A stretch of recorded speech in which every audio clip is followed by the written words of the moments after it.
It's a good day for an unboxing, and today we're going to be taking a look at two things from Orion knives. Let's go ahead and get right to it.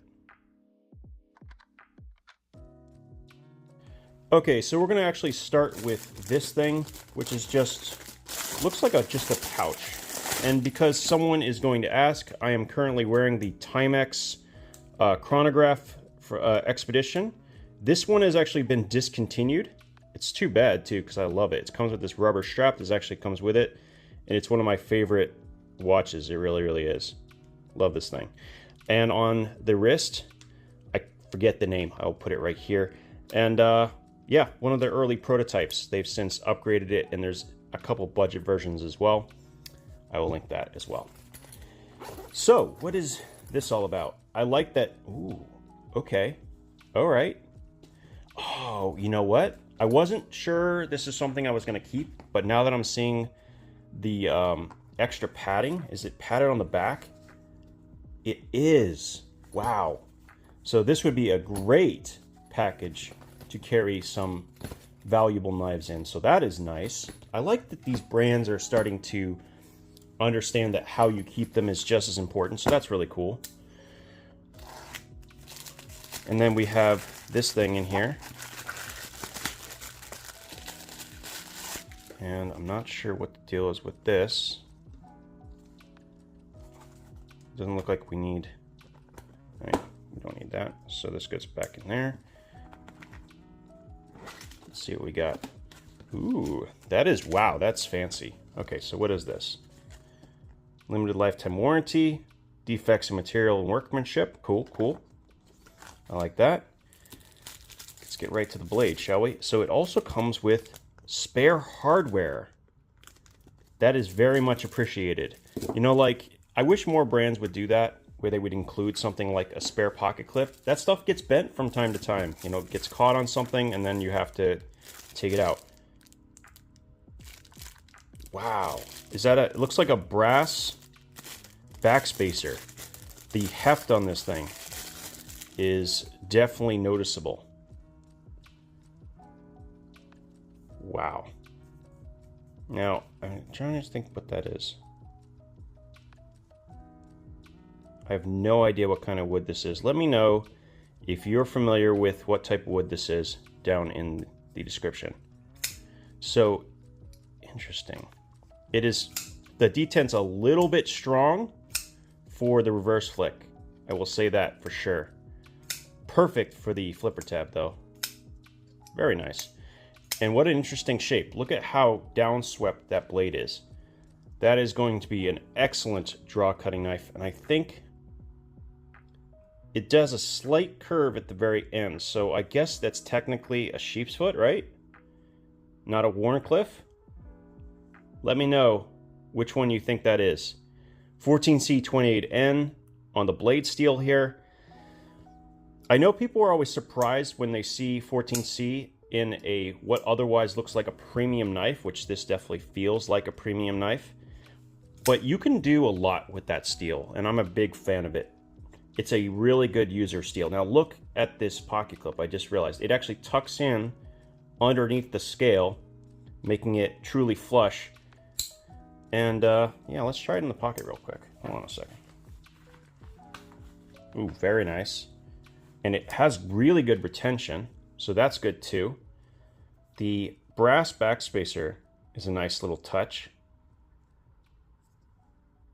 Really, really interesting. It does have a unique look while closed. I don't know how I feel about it, but it's really much more appealing when it's open. The flipper tab is hidden completely by this little protruding piece. Yeah.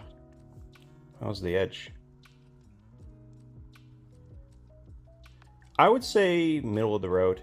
It's not the sharpest edge, but more importantly, how did they grind it? That looks pretty even across the board and pretty even. So about the same thickness, and it's even from tip to tail. That's actually not the proper term, but not bad. And there's plenty, wow, there's actually quite a bit of space for sharpening, and it appears to be a hollow grind, which it is.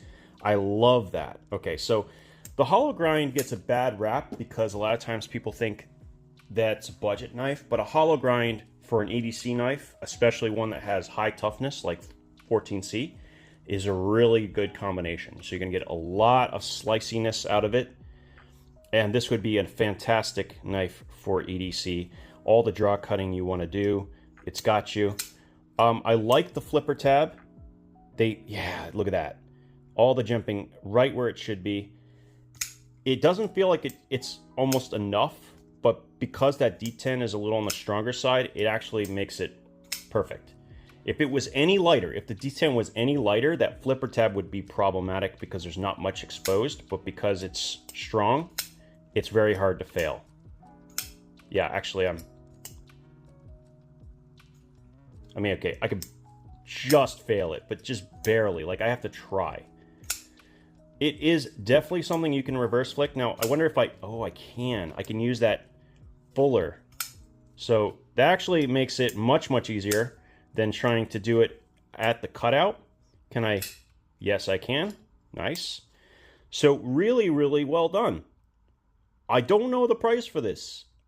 I'll be honest. I'll have to look it up. I will list it right here if I can find any information on it. But the detent is done well. The materials are really cool. I really like the, it looks almost like burl, doesn't it? I love the wood. Because every single knife is going to be unique, right? Every single knife will be a little bit different. That fuller does actually add a lot to the knife. It could be a little bit sharper on the edge to catch my finger a little bit better, but I'm not having any problems with it. So it almost makes this cutout kind of unnecessary, but I can actually catch it with my thumb to some extent. It's just not that easy.